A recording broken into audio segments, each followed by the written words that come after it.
Assalamu alaikum, bienvenue dans Le Savoir est une arme, je suis Ahmed Dey. Si je vous dis que tout ce qu'on nous a appris sur l'Égypte n'est qu'un tissu de mensonges, que Cléopâtre ne ressemblait pas à ça, mais plutôt à ça, que les Égyptiens ressemblaient à ça, vous me direz quoi? Que je délire? Eh bien c'est ce qu'on a dit au savant historien et philosophe de l'histoire Cheikh Anta Diop en 1954, quand il a sorti Nation nègre et culture.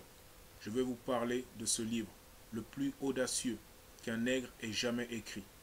Alors que tous les historiens à l'époque disaient que la civilisation égyptienne était blanche, il s'est basé sur des recherches scientifiques et détruit toutes les théories européennes qui servaient le colonialisme.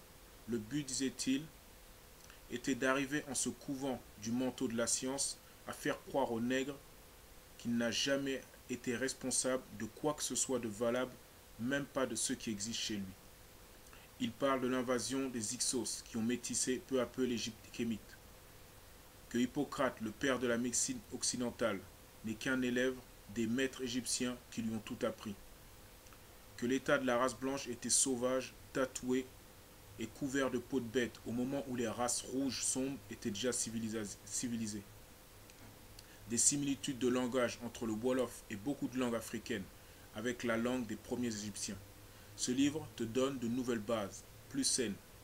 Le jour où tu prendras conscience que les Égyptiens noirs étaient à la base de la plus grande et la plus ancienne civilisation au monde, qui sont les plus grands architectes, avec les pyramides, les premiers astronomes, médecins et spirituellement évolués, alors tu laisseras aucun blanc venir te dire que tu es un sauvage et qu'il représente la civilisation. Car tu es le premier. Tu pourras donc définir ta réalité, t'aimer, te respecter et jamais te prosterner devant qui que ce soit. Tu veux ce pouvoir? Lis Nation nègre et culture. Autep. Assalamu alaikum. Que la paix soit sur vous.